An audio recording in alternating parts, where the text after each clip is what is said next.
I'm Joshua Simon. I'm Sam Joe. And we are the SG Boys. That little gay podcast from Singapore. Subscribe and find us on Instagram at the SG Boys.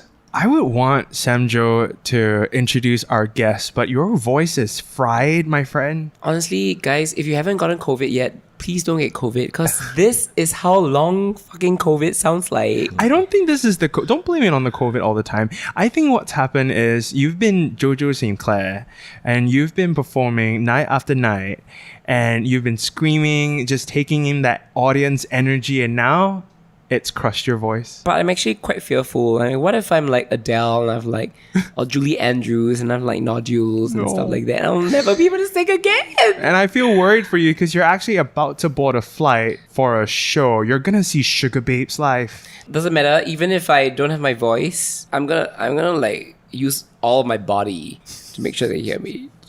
Okay, so you're gonna go for that show. I'm gonna go for the return of straight acting by Wild Rice. So this is something I'm very excited about because you've seen the play. Yeah. I haven't. And with us right now, we've got the cast from Straight Acting, produced by Wild Rice. It's Deonn and Darren! Hello! Hey! Before we dive into Straight Acting, I want to get to know both of you a little bit more. A little birdie told me, their manager, that Darren is straight. Yes. Thank you for joining us on the show. I'm very excited to hear straight people thoughts about life and things. You know, this is very fascinating, the subject in front of us. Is it the first time you are talking to a straight person, Josh? I mean, please don't pretend. Do you know who the Sugar Babes are? I had to Google them for a while, but hold on. You see what I mean? You see what I mean? Hold on. I once Samjo was sharing the song names, it rang a bell. Okay. And what is Britney Spears' best song? Oh my God. If you say Toxic, you're straight. Oh no! Genie in a bottle? Oh my! You're kidding, right? He's God. trolling us. Are you kidding? No. That's the next Christina other Aguilera. song. No, don't. No, really? Yes. Deonn, save your friend right now. Dear Ivan Heng. What is this? What is happening? At least I didn't go if I were a boy. Oh, okay. True, that would have been way Could have been worse. worse. Could have been worse. All right, we're going to get to know each other a little bit more before we dive into Straight Acting, the topic and the play itself. Okay, so what we're going to do is we're going to strip it down, get naked with our truth. Okay, so we're going to just, for a couple of minutes, ask each other whatever we want, no holes barred, so you can get to know us and we can get to know you as well. Okay, My first question is to Deonn. So I hear that you are a lamb. Oh, I wonder was which little birdie told Yo, which us little this. birdie? Once again, your producer, your assistant. Yeah, well, I'm a little lamb. Like, if you were to perform one show of Straight Acting and in the crowd you see Mariah Carey just watching you like a hawk, what would you do? Dolphin tones. All the way through? All the way. Just all all, your the lines. lines and dolphins. Only she can hear me. Nobody else can. Yes. It's for you, Mariah. Yes. Yeah. How I got to know that Deonn is such a huge lamb. I had a privilege of being in an M1 Fringe Festival play with Deonn. She came to rehearsals with like this little like backpack. It was very obnoxious and everything. But it wasn't just the backpack that was obnoxious. It was the fact that she had this little like pin badge. You know those little buttons that like the safety pin Like kind you of badge. just bling out your backpack. Yeah. And Okay. she had a few, but there was one that stood out to me.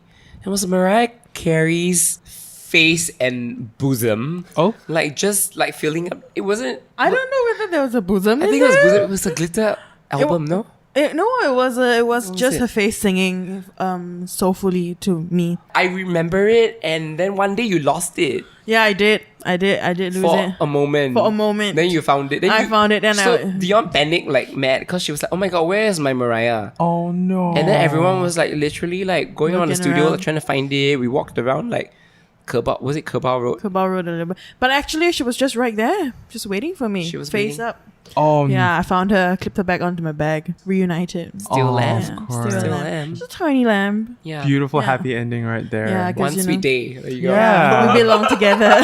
Yeah. Against all odds, through the rain, you still believed that you would find it. Yeah, she's my hero. And just that. And just like that. All right, and Darren, Never knew. Sorry, yes. have you ever been to a gay bar? Yes. Dorothy's. Oh, Even at Dorothy's. Dorothy's. Yes. On Terengganu. Yes, Terengganu. Yes, Yeah. Dorothy's. Yeah. What was that experience like for you? To be very honest, it was sort of like a cast party. I think I was still very sheltered there, looking and seeing things. Yeah, it's just like any other bar. Okay. Oh, that's what it feels like. Have you been to Dorothy's before? I don't think I have. Okay, I'm gonna take you. I haven't 'cause- either. Okay. Oh wait, no, my I have, God. I have been to Dorothy's. I had a date there once. Oh. Actually, now that I remember a bit closer, it felt more lively, to be very honest. Like, no- It felt more fun. The energy felt more fun. Only because you don't have, like, from my experiences, like a bunch of guys will go to a bar and then they'll start eagle-eyeing, like, hey, look, she's hot. I love Dorothy's. I think it's a breath of fresh air compared to Neil Road. And you know me, I love New Road on the weekends. But Dorothy's is slightly further from the madding crowd.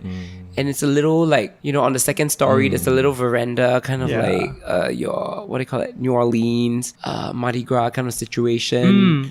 There's like a balcony and It's there's closer an to the inside train place. station, and if you're hungry, you can get like a mango right below you. Yeah, or durian, because there's Durian, a yeah. durian The fruit store, store. below it. love You can that. pick up plants right now because they just opened a plant store. Yeah, right Like, below. you know, yeah, a lot of like pandemic planters all of a sudden. It's fun because it's so small and intimate. Yeah. And it's really like you walk in and you can see everyone who's in the bar, and if you don't like it, you can like turn around and walk out lah. Get Yeah. some exactly. fruits on the way out. Yeah. It's one of those things. It's like they're not like hidden X's like hiding in the corners and like waiting to surprise you, that kind of shit. You know what I Yeah. mean? I like it, and I think that especially if you go in the daytime, and this is something. By the way, we're recording this episode in the afternoon, which is very weird for me, because I'm like, why am I even awake? Yeah, queer firstly? people and the sun. Yeah, I'm like, oh my god, can you please stop shouting and everything? I'm not saying I'm hungover. I'm not. I'm just saying it's very bright right now, and Dorothy's is better enjoyed when there is sunlight, because like especially when you sit outside on the veranda and you can like people watch and everything. You can watch all these tourists like, you know, milling through Chinatown and everything. It's quite fascinating. I don't think things- I've ever been to like a gay bar in the daytime. Because it kind of like it strips away the kind of like Yeah. the sexual side to it. You know what I'm trying to say? Okay, we're just here to have a good time, and I think that's exactly what Darren felt like. You know, he was there to have a good time, and he did with his Yeah. cast members, and he did. Okay.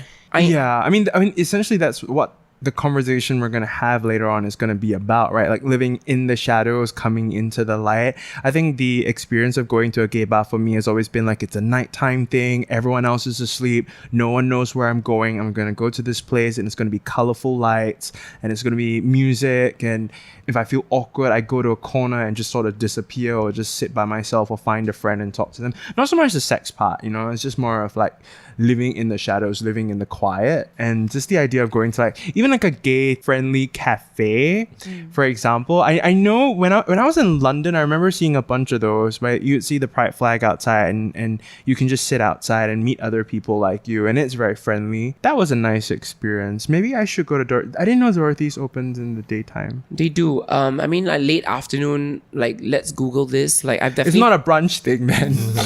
I'm not gonna get avocado and toast at Dorothy's. I mean, depending on who you are, if you're me, like if it's 4 p.m., it's totally brunch time. if you like- demand it, it will come. Yeah, but Okay. I've definitely plugged Dorothy's on this podcast before, but I'm just trying to say, if you want like a daytime, like safe space, Yeah, huh? regardless of your orientation, I Okay. feel like Dorothy's is a really good place to go to. Okay. And now is a chance for you to ask us something, whatever you want. Okay, I think I have something for you.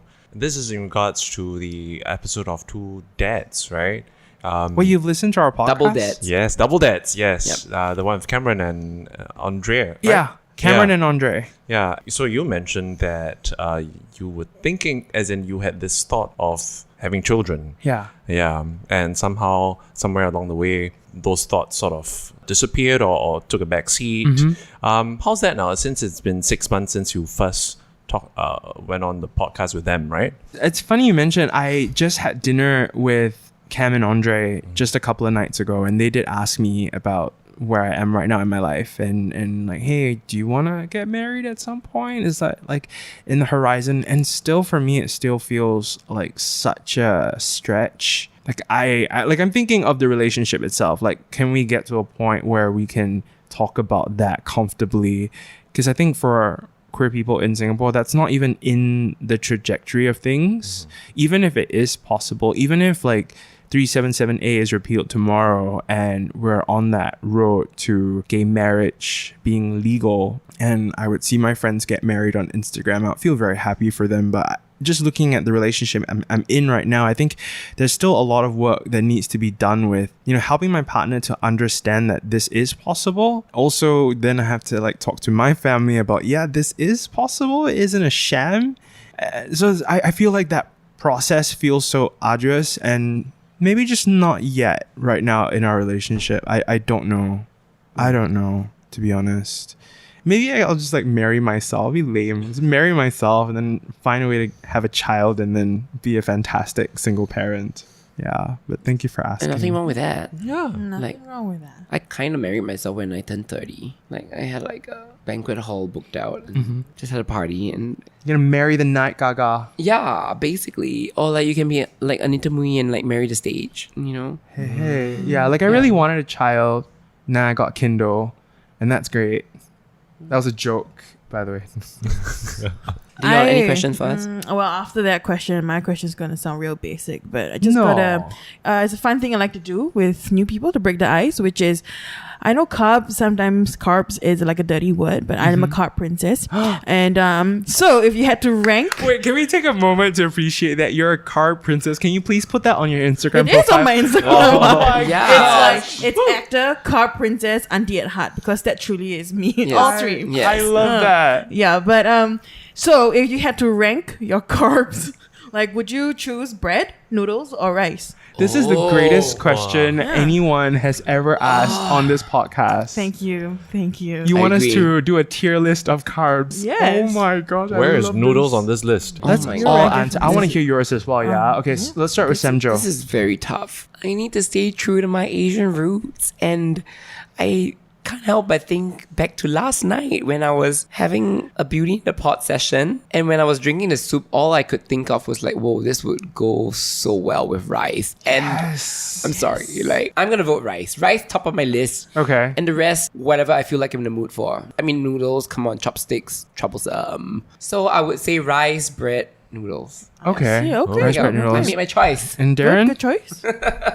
Rice noodle bread. Ooh, okay. What is your like noodle choice? Because this is very important, right? There's the in sort of Singapore at least we've got like mee kia, mee ball. Yeah. I like a very weird one, by the way. I like mee tai mak. Me time mark and Oh, that's not weird. That's A lot okay. of people find that really gross because it looks all squiggly, but I really Rat's like tail, mee that's tai Rat's what mak. they call tail. it. Yeah. It's essentially, it means rat's tail, by Yeah. the way. Yeah, Yeah. I I love love it. it. It's so like nostalgic. Yeah. it makes me Yeah. think of being a kid. Yeah. So same. slimy though. Like, So you it's- don't like it? No, oh, I see. well, it He's made depends. his It depends. choice. It depends how I cook it. If you fry the mee tai mak, I will eat it. Okay. But if it's like bak chor mee kind, right, I will go for mee pok.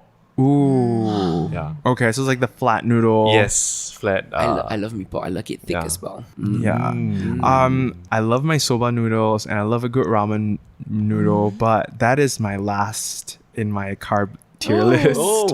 Rice will be number 2 because I'm like you as well. Like a lot of people go to like a Hai Di Lao hot pot and they'll be like, why would you order rice? I'm like, it goes so well with a bowl of rice. It's just something very comforting about like even just making rice in the rice cooker and then like, you stir it after it's done and then you open it up and the steam fills the room.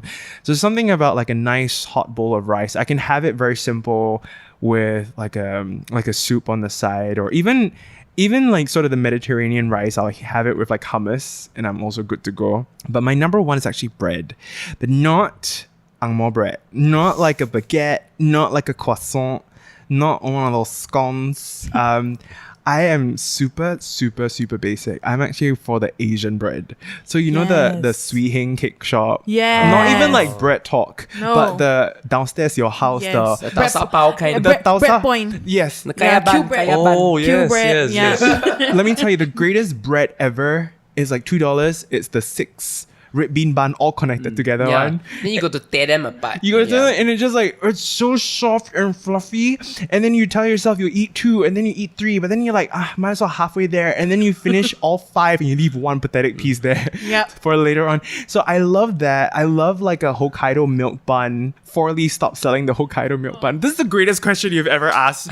And you're so horrible because I'm on keto right now. Oh. So this is like... This So entire time, sorry. Deonn is just like I'm so smiling sorry. and You're laughing in right, glee. Jeremy. Look at her. She's like, Yeah, I love carbs. everyone is actually a cup princess I secretly. love that. Can Yeah. we please go get carbs together? Because sometimes my friends as well, they're like, oh my God, we're not going to eat rice today. And then I feel so self-conscious for eating rice. So then I'm on this keto thing. It's so nice to see like carb positive people. Yes, we gotta embrace it. Yeah. Hug it, eat it.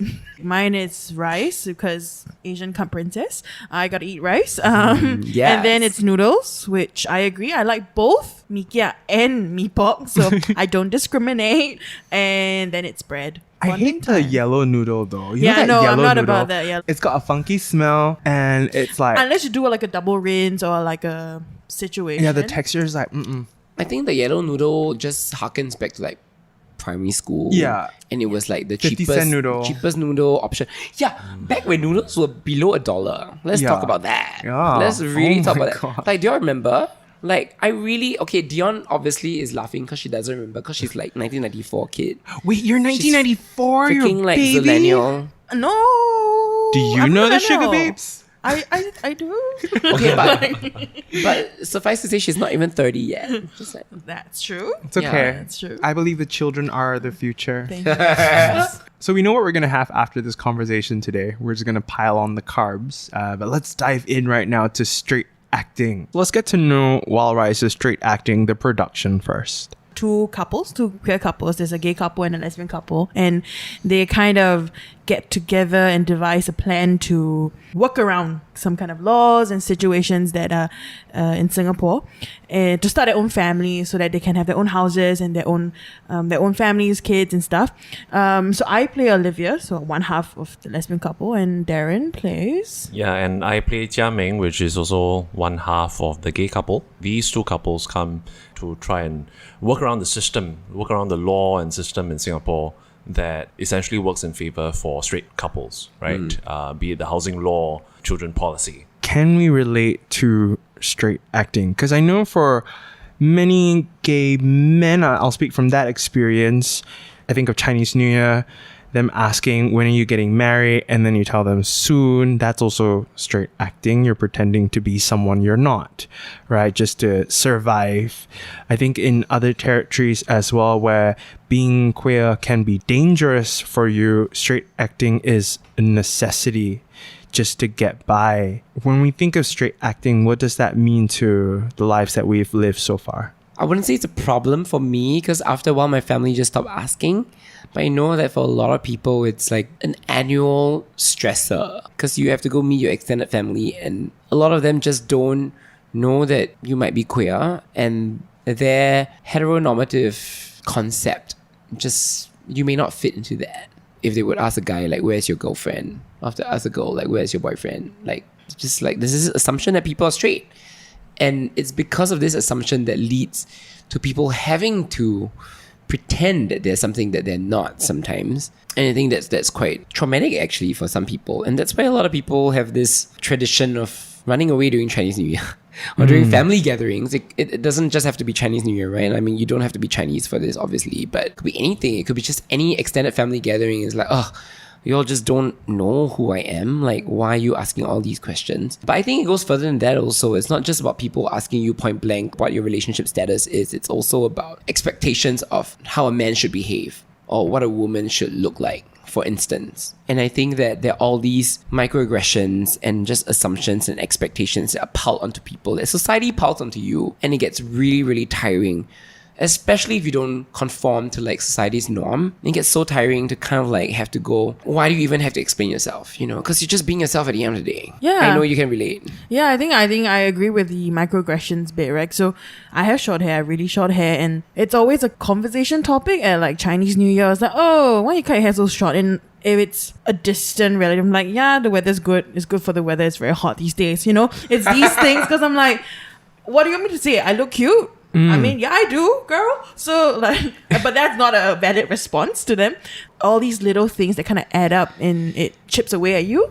A lot of it becomes just for getting by. You don't want to make it difficult for somebody else, or you don't want to inconvenience somebody else, so you conceal your own truth, or you straight act a little bit in that sense, right? That is life before you come out of the closet, right? You're essentially straight acting all the way until you come out of the closet. But for many people as well, that goes beyond coming out of the closet. When you're you're gay, but then you're still straight acting. And that then is a different conversation, which is about sort of policing feminine traits or masculinity. And there's also a lot of prejudice in the community regarding that aspect as well. I mean, I think it can be summed up in one word. It's patriarchy. It's patriarchy. It's society telling us that so-called masculine traits are more desirable than feminine traits. If you're a guy, God forbid, you should exhibit anything that doesn't scream, I am a hot-blooded, straight dude, that would somehow threaten other people's masculinity. It's fragile masculinity. It's toxic masculinity. Conversely, if like a woman doesn't so-called play her part and like be that demure damsel in distress sometimes, and then suddenly you a feminine being who wears skirts and lipstick, then somehow you are considered deviant, which I feel like it's ridiculous. Yeah. Deonn, why should you even... If you get a haircut, you get a haircut. Most people, guys, if they get a haircut, it's like, you got a haircut. I'm just like, But for some reason, Deonn has to explain to people, I got my hair cut because, why? I don't understand. Essentially, straight acting is pretending to be someone you're not, right? So loving from that place, living from that place, existing in that place of shame, right? Where you're unable to live and love as your authentic self. And I think it begins with sort of sexuality, right? And putting heterosexuality on a pedestal as something to aspire to. And then comes the behavioral stuff, where this is how straight people ought to behave. And therefore, even if you were to come out of the closet, you're still recognizing that. So you still want to, because I think of when I was a kid, I would deepen my voice. And even sometimes as well, if I want to be taken seriously, or if I see someone really cute around the corner, I try to deepen my voice. And because I think that is the more attractive version of myself. I wouldn't wear the flamboyant, wild, colorful things that I'm drawn to, because I think it may be too feminine and it may be off-putting for other people. So still, I think many of us, including myself especially, I feel like I'm still straight acting to today, even out of the closet. I think it's a very deep-seated social construct that began since don't know when, right? How we have to behave a certain way based on what sexuality we were born with. To be very honest, from my journey and my perspective, I think Josh, you put it very well that straight acting, it's not just about the sexuality. There's a whole package to it. It's the idea of how a man should be, the man of the house. Right. And the women, how they are being looked at, in the sense how the house is being kept, how the children are being brought up, and that's the responsibility of women. Yeah, the role that they ought to play. Yeah. My dad and mom actually go around saying, "Hey, you're a man. You got to be a man of the house." Even as a straight person, you're straight acting at times. Yeah, I kid you not. Even going to this line of work, performance essentially, right? And acting is very different from dance, right? Singing is very different from dance, right? Just because I did a couple of musicals earlier on in my career, my dad asked me, when's your next dance show? The idea of not understanding what this is, there's no concept of embracing something different, or no concept of understanding or being open to all these different ideas and perspectives of how one should be. I think I'm kind of a little rebel in my family. And this is not at all an attack on masculinity. The issue is when you're starting to become something you're not and you view as undesirable, be it with yourself or with other people. That when left unsupervised, can lead to queer people bullying masculine presenting guys, picking on feminine queer people, or we hear comments like, oh, I don't want to watch RuPaul's Drag Race, I don't want to have anything to do with drag queens, like I'll go to like a gay pool party with a whole bunch of muscular men, but I don't want to have anything to do with someone who's a trans person, for example. And that all sort of begins from you were taught to be straight, and then you felt comfortable with your sexuality, so you started owning that part. You kind of left it there, and you didn't check on the other bit of shame that's sort of metastasizing and affecting other areas of your life as well. Yeah. It's social constructs, and it's people finding the need to put other people in boxes. Speaking from someone who's in his early 30s, and a lot of his friends, straight friends especially, are having kids right now. Okay, you go shopping for your friends' kids, right? Like, what do you buy? And you actually think of the gender, like, especially if they're a toddler, and it's not just clothes, it's like toys. What kind of toys would you buy for a boy versus a girl? I'm gonna admit, like, I'm one of those boys who enjoy both. I enjoy ramming a toy truck into the wall, but I also enjoy tearing apart a Barbie doll and / dressing her up. Like, call me destructive or whatever, but I would like to say I'm creative. And I think increasingly less so, and I hope so, but a lot of people tend to want to police what children do, right? I feel like we're all complicit to some extent. We all grew up in this society also, and I don't think a lot of us had a choice. I remember this like particular episode when my little boy cousin like fell down and he started crying very loudly, and I don't know what it was, what kind of brainwash I went through, but I definitely was a product of this societal construct. And instead of saying, are you okay and everything, I said, get up, boys don't cry. And I was a kid then, but I was a very young teenager, but I was already conditioned to go, if you're a boy, you shouldn't cry. Yeah. Like, thinking back, I'm so fucking ashamed of myself. But I know it also wasn't my fault. And I tell you, kids like absorb like sponges, right? And that's the kind of policing that will make you go like, oh my god, I better like fall in line, and I better like so-called act straight lah. Like, and anyway, my little cousin who fell down and started crying like turned out to be a fabulous gay boy, and like I fucking love him. Good for him. I'm glad that I didn't like, get in his way. But yeah, but anyway, that was my little experience. I don't know. Especially after being a part of a production where straight acting is at the center of it, and obviously there's a storyline that you're following and you're all playing characters, but you also get to sort of interact with other cast members on this as well. The character I play, Olivia, she's a little bit more resistant to straight acting, or trying to be the straight woman that you want me to be, the ideal woman of society. So it's been quite a journey to go on, because there is the compliance, the abiding by the certain rules, but then you also start to see the cracks that kind of happen. And I think I can stand to learn a thing from her. I still do things that are like internalized societal construct things, right? Or you explain yourself, you over explain yourself, and sometimes you just don't have to. You're like, fuck that. Why am I making myself smaller, or why am I compromising myself for you? There's no way to live your own life. It's good for other people because it makes their life a little bit more comfortable, but does that serve you? And that's something I'm still learning in my own personal life, is that having something in my headspace, does that serve me? A little bit of myself, I think, also has slipped into Olivia, and that's the nature of just being an actor, I think. Because I present masculine, right? And so people look at me and think, oh, must be a butch. And I'm like, sorry, sis. I'm like, actually.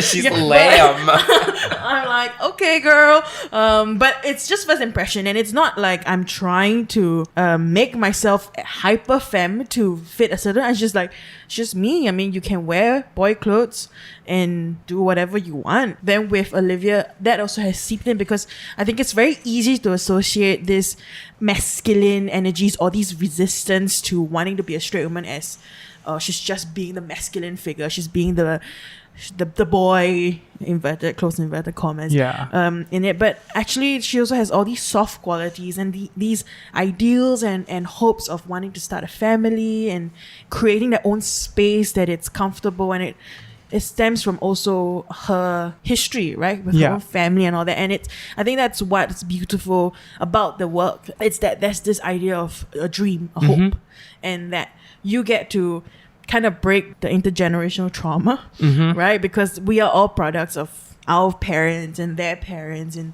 I think with Olivia, there's the sense of, I want to make my own space. Unfortunately, at this moment, this plan seems to be the easiest way to get what they want. Yeah. But then it's these 4 friends coming together to do this together. I think that's something quite silly. It is quite silly, but it's also quite empowering for them, because these like 4 queer renegades, like, you know what, let's Chosen family. chosen exactly. family, and they're going, we'll make it work for us. Exactly. Yeah, Like, let's find a way to make We it don't work. agree with this system. You know what? We will have to do whatever we can so that we can put a roof over our heads, Yeah. and that we can live together and take care of each other, no matter what the cost is. I realized that once I started just saying that I'm gay, and if anyone asks I'm gay or I have a boyfriend, or like, I don't kind of hide that anymore, it's become a lot easier to just be like, I'm gay. Oh, this is my boyfriend, you know, and not feel that pinch of, oh my God, what is this person going to think? Whereas before it'd be like, should I be straight acting here or not, right? But I do recognize moments where I've had to just not even bring it up. Like, I'll say this is my partner. I don't say like this is my friend. I think that is then denying my sexuality. But unfortunately, like, given sort of a lot of the red tape in Singapore, especially with work, I've had to use like they them pronouns for my partner. By doing so though, I don't like man up my voice or anything. I'm still gonna be like this week we're gonna kiki at my friend's place, and then my partner's gonna come over. So I'm still gonna be myself. Like, so I'm very conscious about that. So while I know and recognize the red tape and I have to work around that, but I'm not gonna be afraid to tap into my feminine energy or drop a little hint here and there once in a while. So I guess that's sort of my current relationship with straight acting. Like, when I catch up with my mom and stuff, I still just say it, you know, because it's always like at the back of, like at the tip of your tongue, where you want to be like, oh, I'm meeting my boyfriend after this, but then you don't want to say it. So you just want to say like, I'm meeting my friend after this. Now I just push myself to say it. I'm meeting my boyfriend after this, and I don't care what the reaction is. You know, so I don't have to live with that shame. So I don't have to exercise that shame in me, because it will have consequences. I'm curious, Darren, you're a straight person and you're playing a queer character as well. And for people wondering what that experience is like for you, what was some of the research that you did? What have you learned from playing this role that's changing your life right now as well? I think this LGBTQ community was, I think, quite new to me because of how I was brought up. But being in the industry, my eyes were opened, and I thought, oh, okay, I developed more, I think, open views. I should be able to touch on some of the personal history of the character. And then when we really dive into the script, and then when we were like, we had workshops and whatnot, I'm like, oh my gosh, I'm this straight little boy sitting here and who still do not know a thing. Especially, I think, the journey you all have to go through in that sense. First of all, it's a very encompassing and very endearing company that I'm working with. Any stupid straight question that came out from my mouth or comment that came out from my mouth, they were very like, they just laugh it off, and they are very nice to just, okay, yeah, it's okay. Yeah. When I was Googling and finding out, your podcast came up, and I was like, really? Yeah. And I started listening, and there were quite a few episodes that I tuned into, and one of those that struck, I think, quite a heavy chord. It was the coming out episode. Right. And I was like, oh my gosh, okay, how? And then this is where I need to kick in all the imagination and just really understand what y'all were talking about. Of course, I had all my other friends that I reached out to.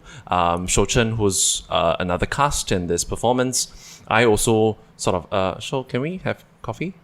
I would like to ask you some things. Yeah, things like that. And they were lovingly open for me to just ask these questions. It definitely changed my perspective of this LGBTQ life. And it's not just being out and proud. There's so much more before even saying you are out and proud. There's so much more that needs to be done. And I'm very appreciative of understanding this journey. And my character that I play, Jia Ming, He is, I think, compared to the other three characters, he is closeted.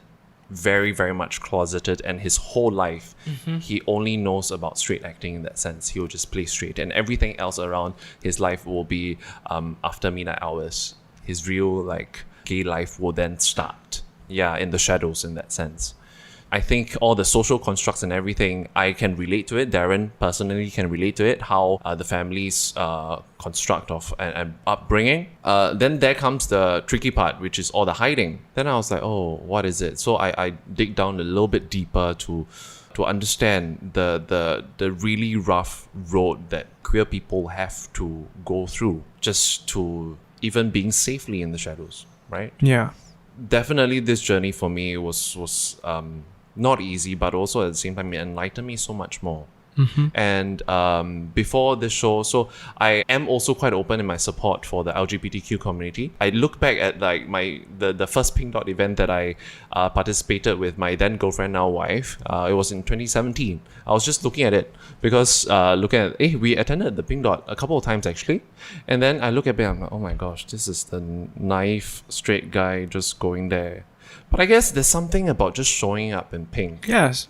Your allyship matters. Right. If you and I were in the same room with like 8 other people and say I was being picked on, you then as an ally have that opportunity to be like, back off. And your presence in that room would matter. And I know many people who have benefited from that person in the room stepping in. I may not completely understand your situation. I may not understand your story completely, but I know this is bullshit and this needs to stop. I am really grateful that you had a chance to get to know us and you're interested to want to get to know a queer character and to also like join us on this podcast as well. You know, you're absolutely more than welcome to do so.